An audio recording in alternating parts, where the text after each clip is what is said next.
Warahmatullahi wabarakatuh. Perkenalkan, nama saya Hafid Ija Ramadan dengan NIM G00241155. Saya dari kelompok A9. Jadi di sini saya akan membahas mengenai organa genitalia feminima yang eksterna. Nah, jadi untuk yang eksterna itu ya nih gambarnya seperti ini ya kurang lebihnya. Jadi yang pertama tuh ada ini ada bangunan yang namanya mons pubis. Yang di atas ini ya, yang mons pubis ini, maaf, yang mons pubis ini ya.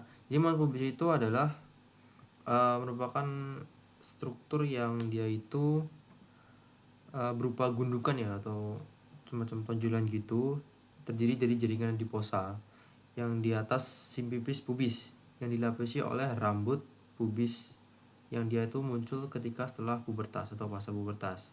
Nah, fungsinya ini adalah semacam bantalan pelindung. Nah, di bawahnya ini terdapat labia mayora, yang ini ya, yang labia mayora ini, yang labia mayora ini. Nah, labia mayoranya ini kan labia itu semacam mulut ya. Labia mayora berarti kan mulut yang besar, labia mayora. Nah, jadi lipatan kulit longitudinal yang dia tuh banyak jaringan adipocanya, kelenjar keringat dan kelenjar sebesar yang dia itu homolog dengan skrotum pada pria. Nah, di bagian interior atau bagian dalam itu dia bakal membentuk semacam komisura ya, komisura labiorum anterior, sedangkan posterior membentuk komisura labiorum posterior yang berbatasan dengan perineum ya, Nah, di dalam labia minora terdapat namanya labia minora. Nah, labia minora ini yang berarti kan mulut yang kecil, yang minor gitu kan, labia minora. Labia minor yang ini, labia minor. Nah, labia minor itu dia lipatan tipis yang dia tuh tanpa rambut, yang dia tuh bakal membingkai vestibulum.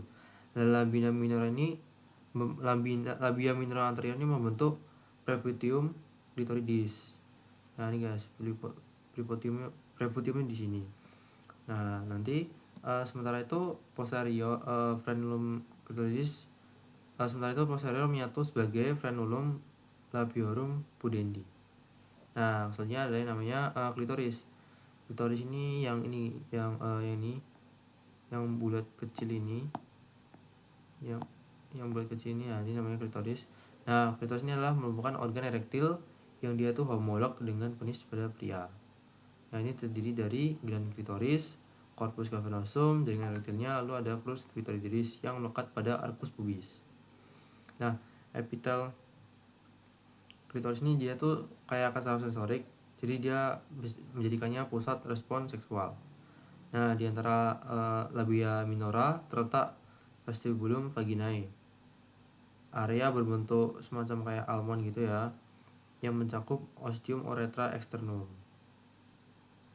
Yang sini ya, yang vestibulum vaginae ini, vestibulum vaginae. Nah, biasanya di dalam ostium uretra externum dia tuh ada namanya himen. Itu himen tuh selaput mukosa vaskular yang memiliki bentuk, ada banyak jenisnya. Jadi ini namanya himen ya, ini. Nah, ini namanya himen. Dia tuh semacam kayak selaput gitu. Ini ada beberapa jenisnya. Ini ada jenisnya. Yang pertama ada annular himen, lalu ada septahimen yang dia kayak bentuk septum gitu. Ada cerebriform himen, yang itu tuh kayak bolong-bolong gini, kayak ini. Lalu selanjutnya adalah paraus introitus.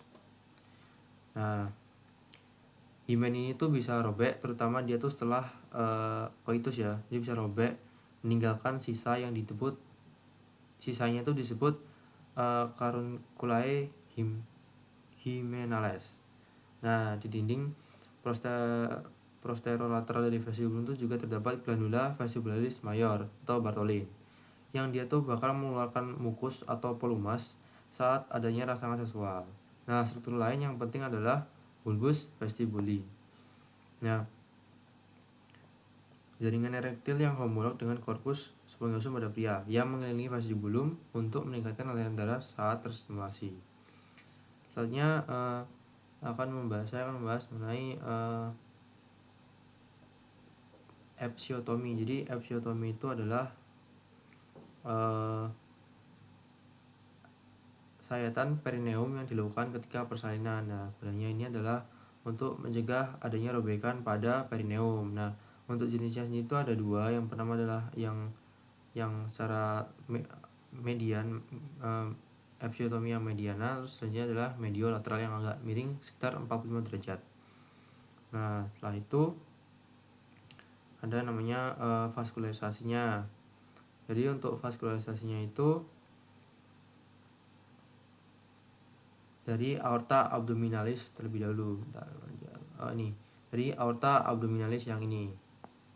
Aorta abdominalis nanti dia bakalan lanjut bercabang menjadi yang iliaca communis. Ada dua, yang dextra sama sinistra. Yang kali ini lanjut ke dextra dulu.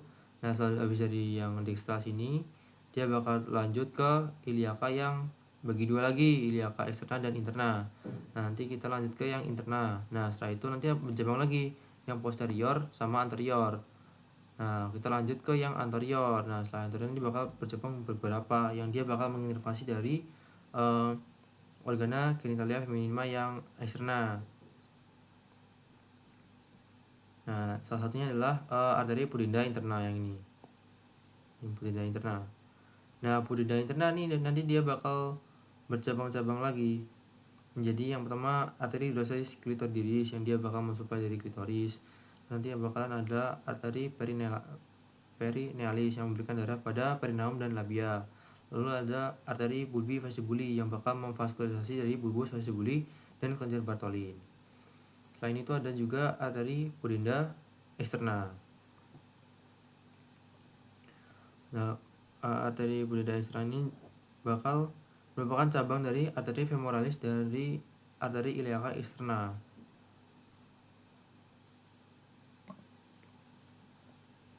Selanjutnya untuk inervasinya ini dia bakal melibatkan dari nervus pudendus sakral 2-4 untuk persarafan sensorik pada labia, vestibulum dan klitoris. Sementara untuk yang fungsi erektil klitoris itu bakal diatur oleh nervus cavernosi clitoridis.